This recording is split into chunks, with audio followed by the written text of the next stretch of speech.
విశ్వాసులైన మీకందరికీ కూడా మన ప్రభువు రక్షకుడైన యేసుక్రీస్తు వారి పేర వందనాలు తెలియజేస్తున్నాను. అందరు బాగున్నారా? మొదటి అంశం పేరు ఎవరికైనా గుర్తుందా? ఏంటి? క్రిస్మస్ ప్రేమ సందేశం. క్రిస్మస్ ప్రేమ సందేశం. క్రిస్మస్ అన్నప్పుడు మనందరి మొహాల్లో చాలా సంతోషం కలుగుతుంది. ఎందుకు? Next month Christmas. కాబట్టి క్రిస్మస్ కి మనము చాలా రకాలుగా సిద్ధపడాలని ఎన్నో ఆలోచనలు, ఎన్నో ప్రణాళికలు కలిగి ఉంటాం. కానీ దేవుడు కోరుకుంటున్నది నీలో నాలో ఏంటి? కోరుకున్న క్రిస్మస్ ఎలా చేయాలి, ఆయన కోరుకున్న క్రిస్మస్ ఎలా ఉండాలి అని ఒక్కసారి లేఖనాల ఆధారంగా మనం నేర్చుకుందాం.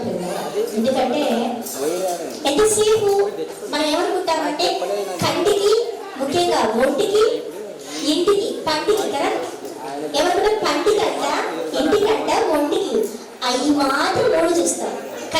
ఒంటికి ఏంటి? బట్టలు. కంటికి ఏంటి? చెప్పాలి, ఆహారం కాదు. పండుగ రోజు ఆహారం తింటామా? ముక్కలు కదా, ఏంటి? ముక్కలు కాదు. ఇంటికి ఏంటి? సున్నం. ఎంతసేపు పండుగ వస్తుందంటే సున్నం కొట్టుకోవాలి, చక్కగా మటన్, చికెన్ బిర్యానీ ఇవి చేసుకోవాలి. బట్టలేమో ఒంటికి ఏంటి? కొత్త బట్టలు ధరించుకోవాలి అనే ఆలోచన కలిగిన వారంగా ఉంటాం. అలా చేసుకోవద్దని ఏం దేవుడు చెప్పడం లేదు. కానీ ఆనాడు 2000 సంవత్సరాల క్రితం క్రీస్తు వారి భూమి మీదకి వచ్చినప్పుడు ఆయన రావడానికి గల ప్రధాన కారకులుగా ఉన్నటువంటి వారు ఎలా జీవించినారు, వాళ్ళ జీవితాల్లో ఏం కనిపిస్తుంది, ఆయన రాకడకు వాళ్ళు ఏం చేసినారు, మనం ఏం చేయాలి. అలా చేసినప్పుడే ఖచ్చితంగా అది నిజమైన క్రిస్మస్. అంతేగాని కేవలం మన నోటికి చక్కగా రుచికరంగా ఉండాలి, చక్కటి వస్త్రాలు ధరించుకోవాలి, ఆనందంగా ఉండాలి అని కూడా నిజమైన క్రిస్మస్ కాదు. ప్రియ మత్తయి సువార్త 1వ అధ్యాయంలోను 2వ అధ్యాయంలోను, లూకా సువార్త 1, 2వ అధ్యాయంలో మనకి క్రీస్తు వారి పుట్టుక గురించి రాయబడి ఉన్నాయి. అనేక విషయాలు రాయబడి ఉన్నాయి. అందరికీ తెలుసు క్రీస్తు వారు ఈ లోకానికి రావడానికి గల ప్రధాన పాత్రధారి ఎవరు చెప్పండి? యేసుక్రీస్తు వారు శరీరధారిగా ఈ లోకానికి రావడానికి ముఖ్య పాత్ర పోషించిన వ్యక్తి ఎవరు, లేదా స్త్రీ ఎవరు? మరియమ్మ గారు కదా. ఆమె పేరు బైబిల్ ఏముంటుంది? కన్య మరియ. ఆమె గురించి మనకు అందరికీ తెలిసిపోయినా ఏంటి? ఆమె చిన్న వయసులోనే దేవుడు ఆమెను ఎన్నుకున్నాడని, ఆమెను కోరుకొని గబ్రియలు దూతను పరలోకం నుంచి పంపించి, ఇదిగో దయాప్రాప్తురాలా నీకు శుభము అని చెప్పి, నీవు గర్భం ధరించబోతున్నావు. ఎలా అంటే పరిశుద్ధాత్మ శక్తి చేత నువ్వు గర్భం ధరిస్తావు, చక్కటి కుమారుని కంటావు అని చెప్పినప్పుడు మరియమ్మ గారు కొంచెం భయపడతారు. అందుకొరకే గబ్రియలు దూత ఏమంటుందంటే, మరియా భయపడకు అంటారు. ఎందుకు ఆమె చిన్న భయం ఎందుకు వచ్చింది అంటే, ఆమె కన్య, ఆమె ఏ పురుషుడితో ఎలాంటి సంబంధం లేదు. అలాంటిది ఏకంగా గర్భం ధరించడము, బిడ్డగలడము, ఆయనకు యేసుని పేరు పెట్టడము, ఇవన్నీ విన్నప్పుడు ఆమె కొంచెం ఆందోళన చేరింది. కానీ గబ్రియలు దూత వచ్చిన తర్వాత తెలియజేసిన విషయాలన్నింటినీ చూసినప్పుడు ఆమె వెంటనే ఏమని చెప్తుందో ఒక్కసారి లూకా సువార్త చూద్దాం పిల్లారా. 1వ అధ్యాయంలో మన జ్ఞాపకం చేసుకుంటే 31వ వచనం నుంచి చూస్తున్నాం పిల్లారా. ఇదిగో నీవు గర్భము ధరించి కుమారుని కని ఆయనకు యేసు అని పేరు పెట్టదు. ఆయన గొప్పవాడై సర్వోన్నతుని కుమారుడు అనబడును. ప్రభు అయిన దేవుడు ఆయన తండ్రి అయిన దావీదు సింహాసనమును ఆయనకిచ్చును. ఇక్కడ జ్ఞాపకం చేసుకుంటే గబ్రియలు జరగబోయే విషయాలన్నింటినీ తెలియజేస్తున్నప్పుడు ఆమె వెంటనే ఏమంటుందో తెలుసా పిల్లారా? 38వ వచనంలో ఒక్కసారి చూస్తే 38వ వచనం, అందుకు మరియా ఇదిగో ప్రభు దాసురాలను నీ మాట చొప్పున నాకు జరుగును గాక అనేను. ఇక్కడ ఒక్కసారి ఆలోచించండి. మరియా ఈ మాట ఇది చాలా చిన్న మాటగా కనిపించవచ్చు. నీ దాసులను నీ మాట చొప్పున జరగాలి అని. అక్కడ కనిపించేది చిన్న మాట కావచ్చు, ఆ మాట తరువాత ఆమె పొందుకునే శ్రమలు, ఆమె పొందుకునే బాధలు, ఇబ్బందులు, కష్టాలు, అవమానాలు, నిందలు, శ్రమలు అనేకం ఉన్నాయి పిల్లలు, చాలా ఉన్నాయి. ఇంకా చెప్పాలంటే తన భవిష్యత్తే నాశనం కావడానికి అవకాశం ఉంది. ఎందుకు? అప్పటికే ఆమెకి యోసేపు గారికి చేత ప్రదానం చేయబడింది, ప్రదానం అయిపోయింది. యూదులు ప్రదానం చేయబడిన తర్వాత 1 సంవత్సరం వరకు వారి టెస్టింగ్ పీరియడ్, అంటే పరీక్షాకాలం. ఆ సంవత్సరం లోపల వాళ్ళ యొక్క క్యారెక్టర్ ఏంటో బయటపడుతుంది. పవిత్రంగా ఉన్నారా, ఎలా జీవిస్తున్నారు, వీరి నడక పడక ఎలా ఉంది అని గమనిస్తూ ఉంటారు. అందుకే 1 సంవత్సరం పాటు పరీక్షాకాలం. ఈ పరీక్షా కాలంలో గబ్రియలు దూత మరియ గారి దగ్గరికి వచ్చి ఈ మాట చెప్తుంది. ఈ మాట బయట తెలిస్తే, మరి ముఖ్యంగా యోసేపు గారు తెలిస్తే ఏమనుకుంటాడు? నేను దగ్గరకు వెళ్ళలేదు, మరి ఈమె గర్భం ధరించిందంటే నా వలన కాదు కదా అని ఖచ్చితంగా అనుమానం పడతాడు. అంతేకాదు, ఆనాటి కాలంలో మోషే ధర్మశాస్త్రం ప్రకారం వివాహం కాని వారు గర్భవతిగా ఉంటే రాళ్లతో కొట్టి చంపాలి. అంటే చంపేస్తే చచ్చిపోయే అవకాశం ఉంది. అంటే ఆమె చావు మీదకి వచ్చింది. ఈ మాట వివాహం ఆగిపోవచ్చు, తల్లిదండ్రులు గెంటేయవచ్చు, ఇరుగు పొరుగు వారి నిందలు వేయచ్చు, అవమానించవచ్చు. ఎన్నో రకాల శ్రమలు ఆమె జీవితంలో వస్తాయని ఆమెకు తెలుసు. ఈ మాట అంటే ఏ మాట? ఇదిగో నీ దాసురాలను నీ మాట చెప్పున నాకు జరగాలి అనే మాట తర్వాత సంభవించబోయే కష్టాలు ఆమెకు తెలుసు. తెలిసినా ఆమె ఎందుకు ఒప్పుకుందో తెలుసా పిల్లరా? ఈ లోకాన్ని రక్షించే లోక రక్షకుడు నా గర్భాన రాబోతున్నప్పుడు ఈ శ్రమలు ఇవన్నీ ఎన్నికకు రావు. ఇవన్నీ పెద్ద సమస్య కాదు. నా ప్రాణం పోయినా పర్వాలేదు, నా తల్లిదండ్రులు కానీ లేదా కాబోయే భర్త కానీ నన్ను వెలివేసినా పర్వాలేదు అని ఆమె తన జీవితాన్ని త్యాగము చేయడానికి సిద్ధపడింది. ఒకసారి ఆలోచించండి. ఈరోజు మనందరం కూడా క్రిస్మస్ పేరిట అనేక రకాల వంటకాలు, చక్కటి దుస్తులు వేసుకొని సంతోషిస్తున్నాం, కానీ ఆమె తన జీవితాన్ని పణంగా పెట్టింది.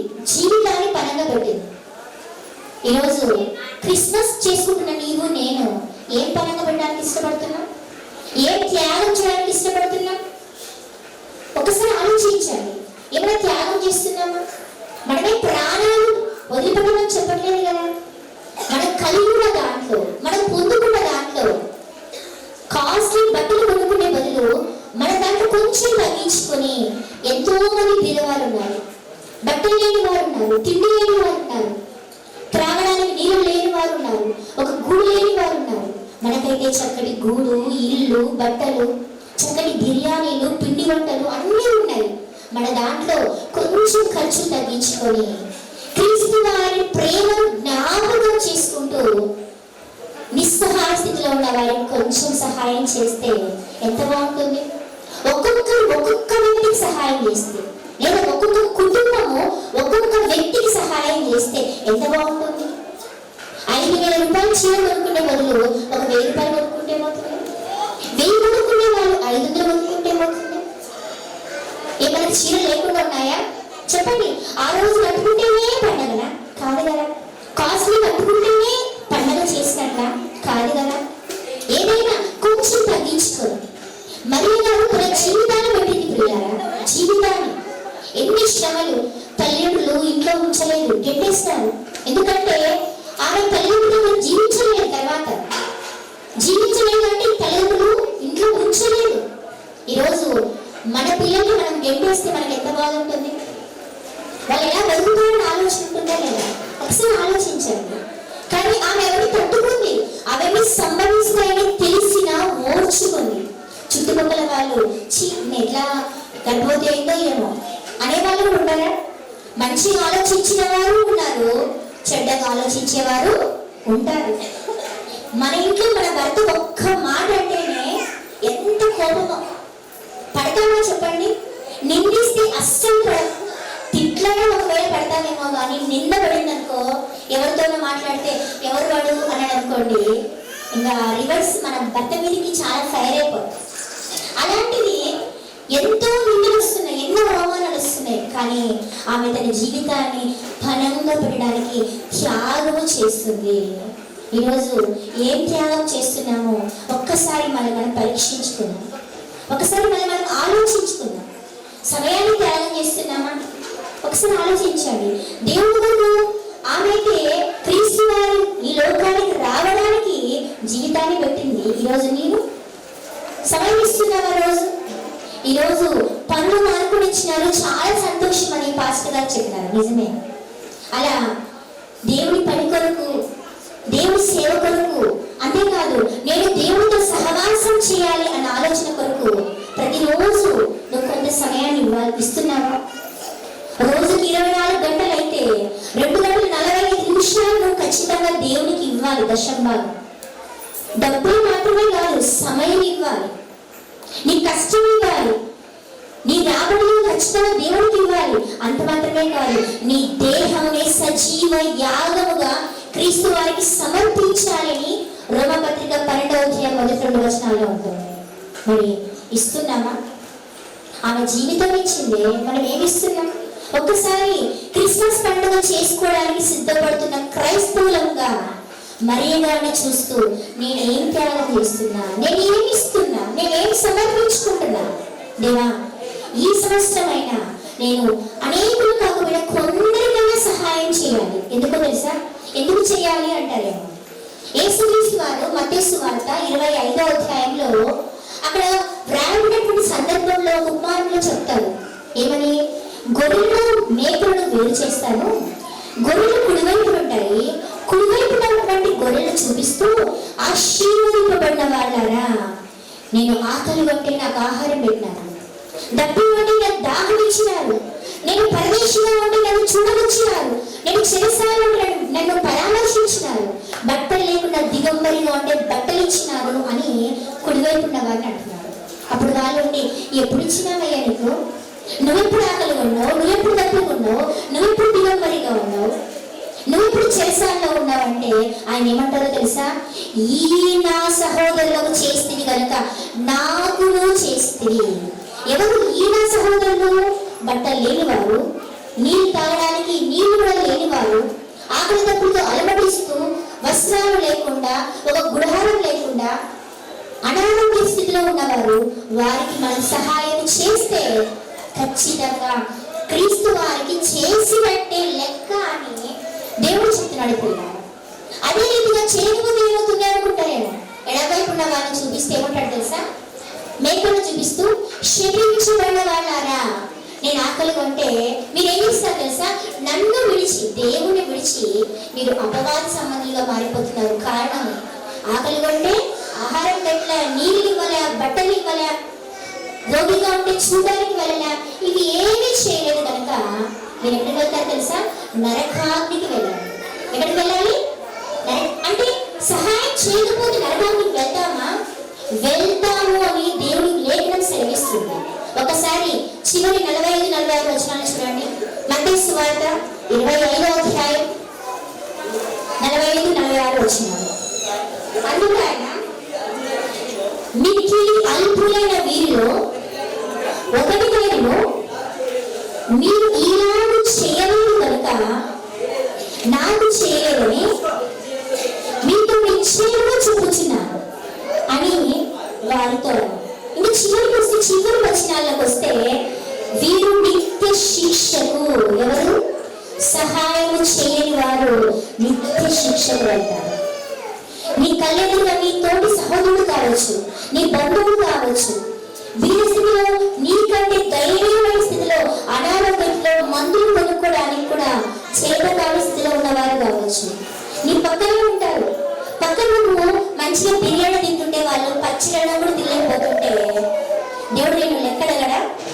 ఖచ్చితంగా అడుగుతాడు. పిల్లలు అడుగుతాడు. అడగడం మాత్రమే కాదు, అలా చెయ్యకపోతే నరకానికి వెళ్ళిపోతాడు. లూకా సువార్త 16వ అధ్యాయంలో ధనవంతుడు లాజరు సందర్భంలో అక్కడ లాజరు ఇంటి వాకిట పడి ఉన్నాడంట. ఇంటి వాకిట రోగిష్టిగా ఉన్నాడు, బట్టలు లేకుండా ఉన్నాడు, ఆకలి దప్పులతో ఉన్నాడు.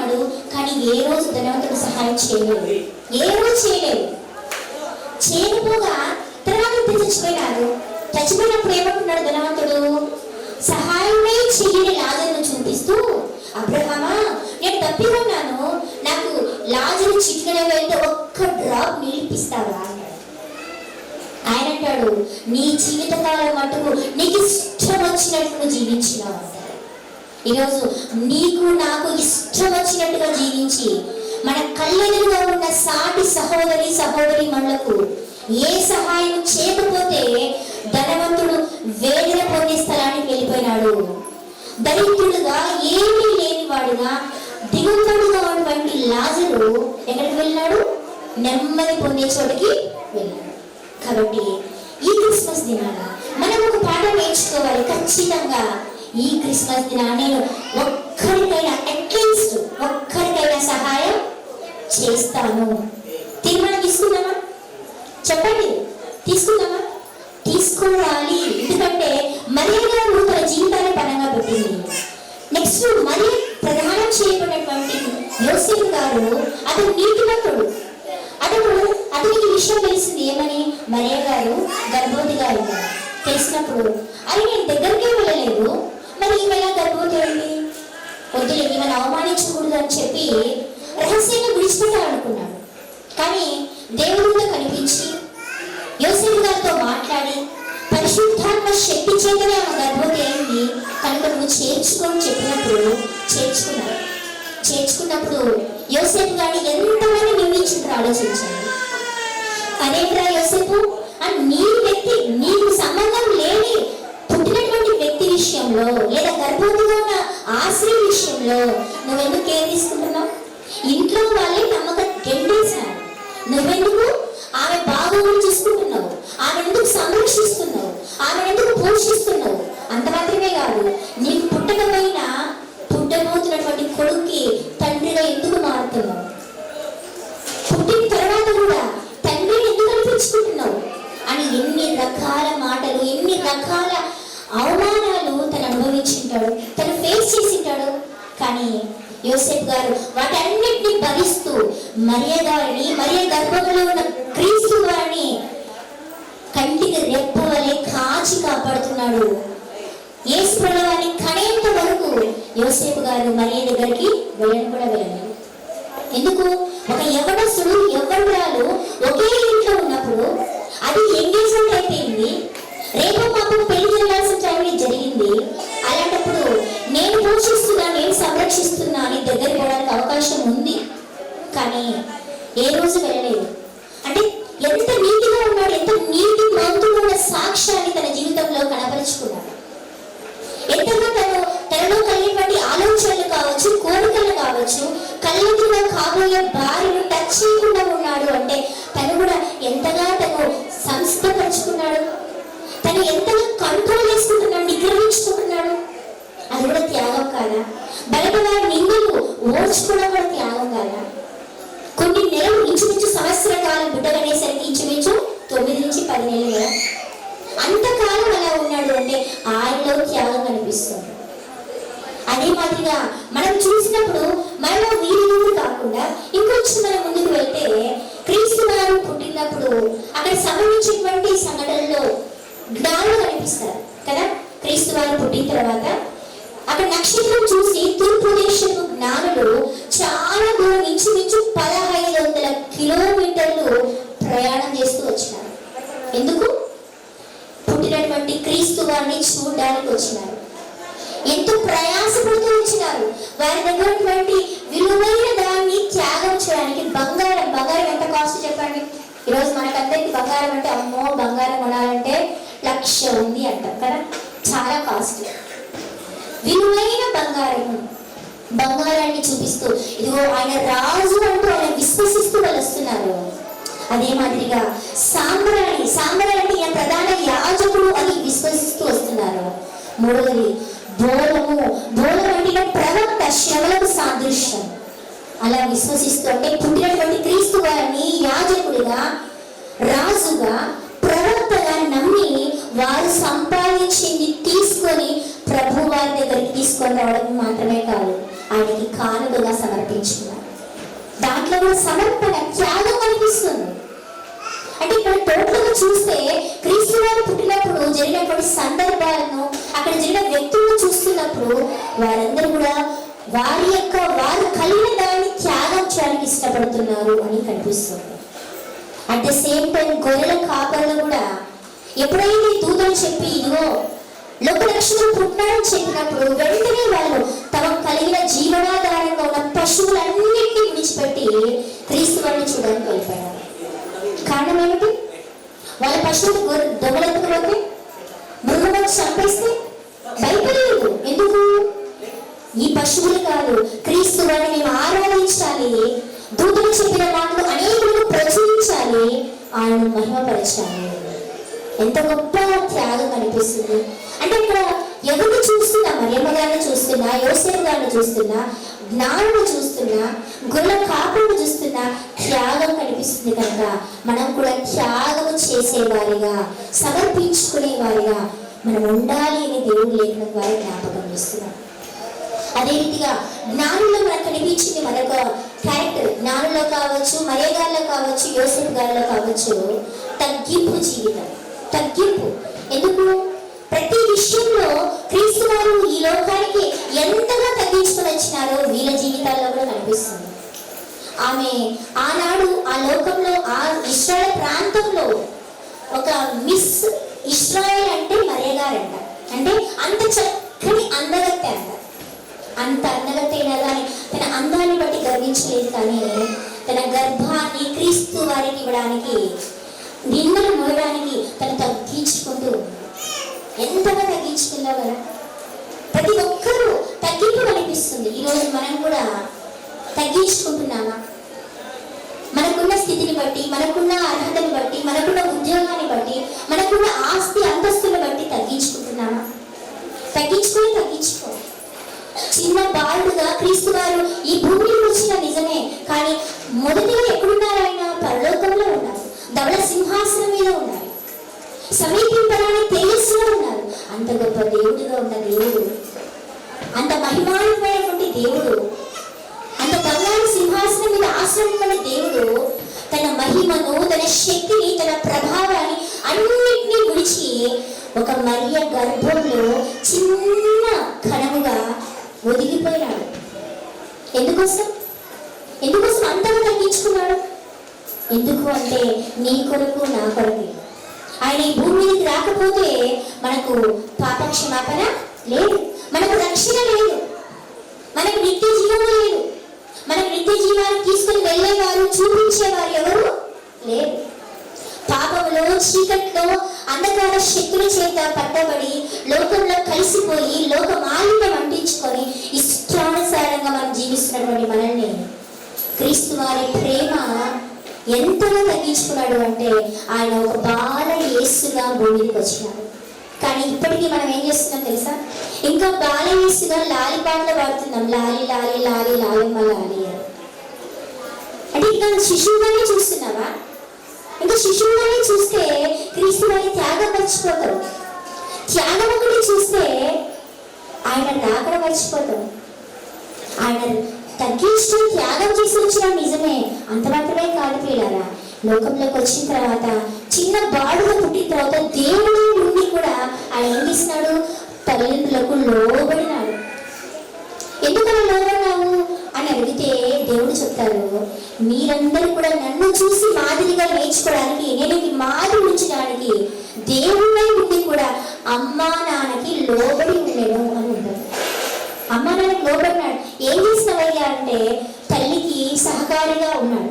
అంటే ఏదైనా పని చెప్తే నాయన ఇలా ఏదైనా తీసుకొని రాపు అంటే తీసుకొచ్చేవాడు. తండ్రి వడ్రేమి పని చేయమంటే వడ్రేమి పని చేసేవాడు. ఆయన చేసినటువంటి వడ్రేమి సామాన్లు రోమా మ్యూజియంలో కూడా ఇప్పటికీ ఉన్నాయి. ఆయన చేసినటువంటి సామాన్లు అంటే బల్ల కావచ్చు, చైర్స్ కావచ్చు, ఏం చేసినారో అవన్నీ ఉన్నాయి. ఎవరైనా దేవుడు. మరి దేవుడు ఎందుకు అంత తగ్గించుకోవాలయ్యా అంటే మనకందరికి ఒక మాదిరిని చూపించడానికి. ఈరోజు పిల్లలుగా ఉన్నటువంటి ప్రతి ఒక్కరు, పెద్దవాళ్ళు కావచ్చు, మనకి తల్లిదండ్రులు ఉన్నారు, మనకు కూడా చిన్న పిల్లలు కావచ్చు, మనం మన తల్లిదండ్రులకు లోబడాలి, వినేది చూపించాలి. తల్లిదండ్రులు నేను చదువుకున్నాను, నాకు టెక్నికల్ నాలెడ్జ్ ఉంది, లేదా నేను జాబ్ చేస్తున్నాను, లేదా నా స్థితి ఇది అని గర్వించే వారిగా ఉండకూడదు. ఎందుకంటే తల్లిదండ్రులు ఎంతో కష్టపడి పెంచినారు. దేవుడే నిలబడినప్పుడు, దేవుడే కష్టపడి పనిచేసినప్పుడు, దేవుడే విధేయత చూపించినప్పుడు నీవు నేను ఎందుకు విధేయత చూపించలేకపోతున్నాను? అలా తల్లులకు విధేయత చూపిస్తున్నాడు, లోబడినాడు. అంత మాత్రమే కాదు ప్రియులారా, క్రీస్తు వారి ప్రేమ, ఆయన త్యాగం సిలువలో ఎంత గొప్పగా ఉందో మనం ఒకసారి ఆయన ఎంతగా తగ్గించుకున్నాడో ఫిలిప్పీలకు రాసిన పత్రిక 2వ అధ్యాయం 6వ వచనం చూద్దాం ప్రియులారా. ఆయన దేవుని స్వరూపము కలిగిన వాడే ఉండి దేవుడితో సమానంగా ఉండుట విడిచిపెట్టకూడని భాగ్యం అని ఎంచుకోలేదు, కానీ మనుష్యుల పోలికగా పుట్టి దాసుని స్వరూపము ధరించుకొని తను తానే రిక్తునిగా చేసింది. రిక్తుడు అంటే ఏమీ లేనివాడు, ఏమీ లేనివాడు. దేవుడితో సమానంగా ఉండేటువంటి అంత గొప్ప ఆధిక్యతను విడిచి భూమి మీదకి ఎలా వచ్చినప్పుడు తనకంటూ ఏది లేదు పిల్లలు. మనకైనా ఒకసారి ఆలోచించండి, గవర్నమెంట్ హాస్పిటల్ అయినా కన్నప్పుడు మన బిడ్డకి మనం పాత చీర వేసినా ఉయ్యాల కడతామా లేదా? మన బిడ్డకి ఒక చిన్న పాత బెడ్షీట్లోనే వేసి బిడ్డను పడబెడతాం. కానీ అంత గొప్ప రాజులకు రాజు, ప్రభులకు ప్రభు, భూపతులకు అధిపతి అయిన క్రీస్తు వారు ఎక్కడ పడుకోబెట్టినారు? పశువుల పాకలు. అక్కడ ఏమైనా బాగుంటుందని చెప్పండి. అక్కడ పోయి అన్నం తినండి అమ్మా, ఇప్పుడు భోజనాలు చేస్తున్నారు కదా, అక్కడ తినండి అంటే తింటామా? వాసన ఉంటుంది, ఈగలు ఉంటాయి, దోమలు ఉంటాయి కదా. ఇష్టపడం మన లెవెల్ ఏంటి చెప్పండి? ఆఫ్టర్ ఆల్ మనమే అక్కడ పోయి తినమంటే చీచా అంటారు. మరి క్రీస్తు వారు అంతగా తగ్గించుకున్నారు. ఏమీ లేదు తనకంటూ భూమి మీద, ఏమీ లేదు పిల్లలు. పశువుల పాకలో పండుకోబెట్టినారు. తర్వాత మనం చూస్తే ఆయన ఎక్కడైనా వాక్యం చెప్పాలి అంటే అక్కడ ఉన్నటువంటి దూడ తీసుకొని అక్కడ కూర్చొని చెప్పేవాడు. తనకంటూ ఒక సొంతంగా ఏది లేదు, ఒక టేబుల్ లేదు. శిష్యులు వచ్చి అయ్యా గీత పాటు మేము కూడా వస్తాము అంటే నక్కలైనా గొర్రెలు ఉన్నాయి, కానీ మనిషి కుమారునికి తల రాల్చుకోవడానికి స్థలము లేదు. ఆయనకంటే ఒక స్థలం లేదు. ఆఖరికి చివరికి మరణించినప్పుడు కూడా ఆయనకంటూ ఒక సమాధి, ఒక స్థలం ఉంది సమాధి చేయడానికి, భూస్థాపన కార్యక్రమం చేయడానికి. తనకంటూ సొంత స్థలం ఉంది, సొంత గుహ ఉంది అనేది ఏది లేదు. ధనవంతుడైన యేసేపు తొలిపించుకున్నటువంటి గుహలో పెట్టడం జరిగింది, కానీ ఆయనకంటూ సమాచారానికి ఏది అంటే భూమి ఆయనకి ఏముందా అంటే ఏమీ లేదు. ఏమీ లేకుండా అంత గొప్ప ధనవంతుడు ఎందుకు వచ్చినాడు అంటే నిన్ను నన్ను ధనవంతులుగా చేయడం కొరకు ఆయన దరిద్రుడిగా వచ్చినాడు. వాళ్ళ కుటుంబం ఎలాంటిదో తెలుసా ప్రియులారా? ఒక బీద ఫ్యామిలీ. ఎంత బీద ఫ్యామిలీ అంటే కనీసం ఒక గొర్రెని కానీ మేకని కానీ అక్కడ సుమతి కార్యక్రమం చేసుకున్నప్పుడు ఇవ్వలేని పరిస్థితి. వాళ్ళు ఏమి ఇచ్చేవారు తెలుసా? గువ్వలు మాత్రం ఇచ్చేవారు. అంతేగాని ఒక ఎద్దునో మేకనో గొర్రెనో ఇచ్చుకోలేనంత దీన స్థితిలో మరియ గారి కుటుంబం ఉంది, యోసేపు గారి కుటుంబం ఉంది. ఈరోజు మనం అన్ని కలిగి ఉండి కూడా క్రీస్తు వారు దేవుడే ఉండి తగ్గించుకున్నప్పుడు, దేవుడే ఉండి అంతగా ఆయన ప్రేమిస్తున్నప్పుడు నేను ఎందుకు ప్రేమించలేకపోతున్నాను? క్రీస్తు వారు జీవించిన 33 సంవత్సరాల కాలంలో ఆయన ఎక్కడ కనిపించిన ఆయన జీవితాన్ని మనం పరిశీలనగా చూస్తే ప్రేమనే కనిపిస్తుంది. ప్రతి చోట ఆయన పుట్టుక మొదలుకొని చావు వరకు ప్రేమనే కనిపిస్తుంది. ఎందుకు? మళ్ళీ ప్రేమించే కదా. ఎవరైనా ప్రేమించిన వారి కోసం ఏదైనా ఇస్తాం, ప్రేమించకపోతే ఏదైనా పెడతామా చెప్పండి? ఏదైనా ఇస్తామా? చెడ్డ వారి కోసం ఏదైనా చేస్తామా? చెయ్యం. మంచి వాళ్ళకి ఏదైనా సహాయం చేయాలంటే వాళ్ళు మంచోళ్ళు లేరు, 1000 రూపాయలు అడిగి యుద్ధం పట్టు అంటారు. అదే చెడ్డ వచ్చి ఒక 1000 రూపాయలు అడిగింది అనుకో, పనికిమాలది, ఆమెకెందుకు ఇవ్వాలి అంటారు. అంటే ఒక 1000 రూపాయలు బదులు ఇవ్వడానికి మనకు మనసు రాదే. మరి క్రీస్తు వారు మనం చెడ్డవారై ఉన్నాం, శత్రువులుగా ఉన్నాం, పాపులమై ఉన్నాం, దోషులమై ఉన్నాం, ఎంత భయంకరమైనటువంటి అతిక్రమముల చేత నిండిన వారమే ఉన్నాం, పాపముల చేత అపరాధముల చేత చచ్చిన వారంగా ఉన్నాం. అలాంటి మనల్ని రక్షించుటకు ఈ భూమికి రావడం మాత్రమే కాదు ప్రియులారా ప్రేమ. ఆయన వచ్చిన మాత్రమే కాదు, రావడం మాత్రమే కాదు, కానీ ఆయన చనిపోయేంత వరకు క్రీస్తు వారు మన కొరకే ఆయన జీవితాన్ని అంతటినీ కూడా త్యాగం చేస్తున్నారు. స్వస్థత చేసిన, సువార్త చెప్పిన, అద్భుతాలు చేసిన, ఆశ్చర్యకారాలు చేసిన, ఏమి చేసినా మన కోసమే చేశారు. అందులో ప్రేమ ఉంది. ఎందుకు తెలుసా?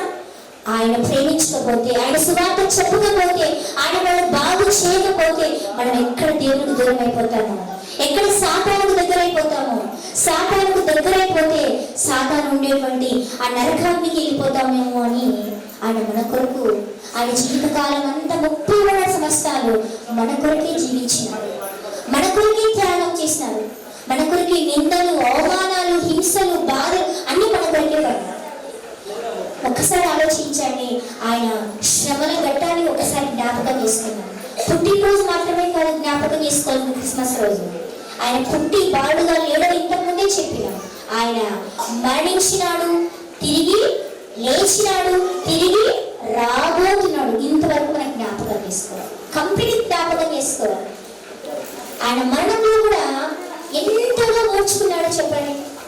ఆయన్ని కొడుతున్న 39 కొరడా దెబ్బలు, ఒక్కొక్క దెబ్బ చీలిస్తున్న తన శరీరంలో నుంచి ఒక్కొక్క ముక్క ఇలా బయటకు వస్తున్నా కూడా ఆయన ఏం చేస్తున్నాడు? ఓర్చుకుంటూనే ఉన్నాడు, సహిస్తూనే ఉన్నాడు. మేకులు పడితే అంట, ఆ మేకులు బాగా తట్టుకోలేక చాలా భయంకరమైన బూతులు మాట్లాడతారంట. ఎందుకంటే తట్టుకోలేక ఆకాశానికి భూమికి మధ్యలో నిలబెట్టినప్పుడు గాలి ఆడక భయంకరంగా శపిస్తూ ఉంటారు. కానీ క్రీస్తు వారు అంత బాధలో కూడా తండ్రి వీరేం చేస్తున్నారో వీరు ఎరుగరు, వీరిని క్షమించు అని అక్కడ కూడా మన పట్ల ప్రేమనే చూపించారు. మరణంలో ప్రేమ, ఆయన పునరుద్ధానంలో కూడా ప్రేమ. ఎందుకంటే ఆయన తిరిగి లేకపోతే మనం కూడా లేకపోతాం, ఈ లోకంలో కూడా చనిపోతాం. కానీ చనిపోయిన తర్వాత క్రీస్తు యందు మనం నిద్రిస్తే, క్రీస్తు వారిలో ఉండి మనం చనిపోతే ఒకరోజు ఖచ్చితంగా క్రీస్తు వారు వచ్చినప్పుడు లేపబడతాం. కనుక ఆయన మొదటిగా లేచి మనల్ని లేపడానికి అందరినీ కూడా సిద్ధపరుస్తాడు. అందుకే ఆయన ప్రేమ చూపిస్తున్నాడు అక్కడ కూడా. అంటే పునరుద్ధానంలో ప్రేమ ఉంది, మరణంలో ప్రేమ ఉంది, పుట్టుకలో ప్రేమ ఉంది, ఆఖరికి ఇప్పుడు కూడా ఏం చేస్తున్నాడో తెలుసా ప్రియులారా? ఒక్కసారి హెబ్రీయులకు రాసిన పత్రిక 7వ అధ్యాయం, హెబ్రీయులకు రాసిన పత్రిక 7వ అధ్యాయం 25వ వచనం ఒకసారి చూడండి.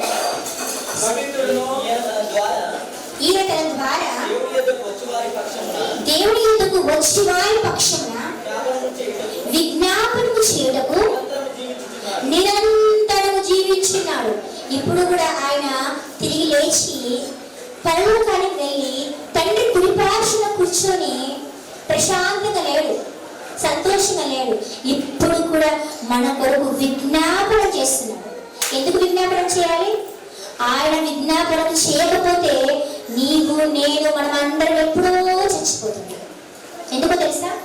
మనం చేసిన కార్యాలను బట్టి, మనం నడిచిన నడకను బట్టి, మన జీవిత విధానాన్ని బట్టి, మన పాప స్థితిని బట్టి దేవుడి కోపం వచ్చి తండ్రి అయిన దేవునికి ఎప్పుడో చంపేస్తాడు. కానీ ఆయన చంపకుండా క్రీస్తు వారు అడ్డుపడుతున్నాడు, మధ్యలో పడుతున్నాడు. తండ్రి అయ్యా క్షమించయ్యా. ఆనాడు శిలువలో పలికిన మాటలుగానే ఇక్కడ కూడా విజ్ఞాపన చేస్తూ, ఏదో తెలియదు నా బిడ్డ, ఈరోజు ఈ గ్రామంలో మనం అందరం సజీవులుగా ఉన్నామంటే క్రీస్తు వారు మన కొరకు విజ్ఞాపనం చేసి ఇప్పటికీ కూడా విజ్ఞాపనం చేస్తున్నాడు. ఎప్పటి వరకు? ఆయన వచ్చేంత వరకు విజ్ఞాపనం చేస్తాడు. ఆయన వచ్చినప్పుడు కూడా ప్రేమతోనే మనందరినీ కూడా ఆయన చెంతకు తీసుకురావడానికి ఇష్టపడుతున్నాడు. ఈ రోజు నీవు నేను చేయాల్సింది ఏంటి? ఆయన వచ్చినప్పుడు మనం పరిశుద్ధంగా జీవించాలి, పవిత్రంగా బ్రతకాలి. క్రీస్తు వారు 33 సంవత్సరాలు ఆయన తన ప్రేమను ఎలా అయితే చూపించినాడో ఆ ప్రేమను మన జీవితంలో చూపించాలి. ఆయన గుడ్డివారిని బాగు చేయడం, సహాయం చేయడం, బోధించడం, ఇవన్నీ కూడా మనం చూసాం. క్షమించడం, ఓర్చుకోవడం, సహాయం చేయడం, వారిని ఆదరించడం, వారిని బలపరచడం, ఏ కార్యక్రమాలైతే చేసినాడో ఈరోజు మనం అందరం చేయాలి. చేయకుండా క్రీస్తు వారి ప్రేమ అనుకుంటే కాదు. ఎందుకంటే క్రీస్తు వారు ఎలా అయితే ప్రేమించిందో మనం కూడా అలా ప్రేమించాలి. ఎలా ప్రేమించిందో? తను బాధించిన వాడిని సైతం ప్రేమించినాడు, తను చంపిన వాడిని సైతం క్షమించినాడు, తను నిందించిన వాడిని సైతం నిందించలేదు, దీవించినాడు, తను గాయపరిచిన వాడిని సైతం గాయాలు కట్టినాడు, తనకు రాళ్ళు రుగిన వారికి సైతం వారికి ఆహారాన్ని పంచిచ్చినాడు. అంటే ఆయన ఏదైతే చేసినాడో అది మనం చేయాలి. కానీ ఈరోజు మన జీవితాల్లో ప్రేమలు కరువైతున్నాయి. స్త్రీలారా, భయంకరంగా కుటుంబాలు మారిపోతున్నాయి. ఎక్కడ ప్రేమ అనే మాటకు విలువ లేకుండా పోతుంది. ఎంతసేపు క్షణికమైన ప్రేమనే చూపిస్తున్నాం, కానీ దేవుడు చూపించిన శాశ్వతమైన ప్రేమను చూపించాలి. నన్ను ప్రేమిస్తేనే ప్రేమిస్తా అంటున్నా, నాకు సహాయం చేస్తే చేస్తా, నన్ను ఆదరిస్తేనే ఆదరిస్తా, నన్ను బలపరిస్తేనే బలపరుస్తా అంటాం. అది కాదు ప్రియులారా. క్రీస్తు వారు తనకు హాని చేసిన, కష్టపెట్టిన, బాధపట్టిన, దూషించిన, ద్వేషించిన, ఆఖరికి సిలువకు అప్పగించిన వారిని ప్రేమిస్తూనే ఉన్నాడు. ఈరోజు మనం ప్రేమిస్తున్నామా? కుటుంబాలుగా ప్రేమించుకుంటున్నామా? ఒకరినొకరు ప్రేమించుకుంటున్నామా? ప్రేమ దోషమును కప్పుతుంది. ఒకవేళ నీ ఇంట్లో నీ భర్త అయినా నేను ద్వేషిస్తే, నేను బాధపడితే క్షమించు. క్రీస్తు వారు నీవు నేను అనేక తప్పులు చేసినా క్షమించలేదా? అలాంటిది భర్త ఒకవేళ నీ ఎడల కొంచెం తప్పు చేస్తే క్షమిస్తే తప్పేముంది?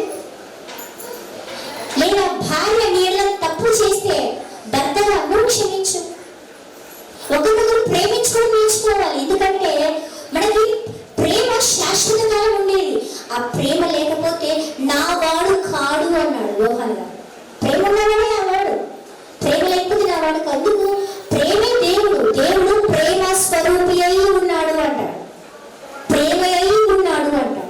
మరి ప్రేమ అయి ఉన్నటువంటి ఆ దేవుడి స్వభావం ఈరోజు నీలో నాలో కనుమరుగైపోతుంది. తల్లిదండ్రులు పిల్లల్ని కూడా ప్రేమించలేని దౌర్భాగ్య స్థితిలోకి వచ్చిపోయి భయంకరంగా దూషించడం, ద్వేషించడం, ఆఖరికి చంపడాలు కూడా పేపర్లో చూస్తున్నారు. పిల్లలు తల్లిని చంపుతున్నారు, తల్లిదండ్రులు పిల్లల్ని చంపుతున్నారు. భర్తను భార్య, భార్యను భర్త, ఇలా ఒకరినొకరు భక్షించుకుంటూ పోతే లోకంలో ఎవరు నిలుగుతారు? లోకంలో ఉన్నంతకాలం, ఎందుకంటే ఎంతకాలం బతుకుతామో తెలియదు. ఈ రోజు ఉన్నాం, రేపు మనది కాదు. యోగు గారు అంటారు మనం నిన్నటి వారము అంటారు. నిన్నటి వారం ఎందుకు? ఈ రోజు ఇంకా మనకు కంప్లీట్ అయిపోలేదు. ఇంకా రాత్రి 12 o'clock వరకు ఈ రోజు ఉంది ఇంకా. మరి ఈ రోజు ఇంకా ఉన్నప్పుడు ఈ టైంలో ఏదైనా జరగచ్చు. ఎంతకాలం ఉంటామో తెలియదు, ఎప్పుడు పోతామో తెలియదు. మరి ఉన్నంత కాలంలో ప్రేమ కలిగి జీవిస్తే ఎంత బాగుంటుంది. చచ్చిపోయినప్పుడు మన గురించి అబ్బాయి మన చాలా ప్రేమ గలది, క్షమించే స్వభావం గల వ్యక్తి తను కుటుంబాన్ని ప్రేమించిండు, ఇరుగు పొరుగు వారిని ప్రేమించిండు, అంతకంటే ఎక్కువగా దేవుణ్ణి ప్రేమించిండు అనే సాక్ష్యం ఎంత బాగుంటుంది.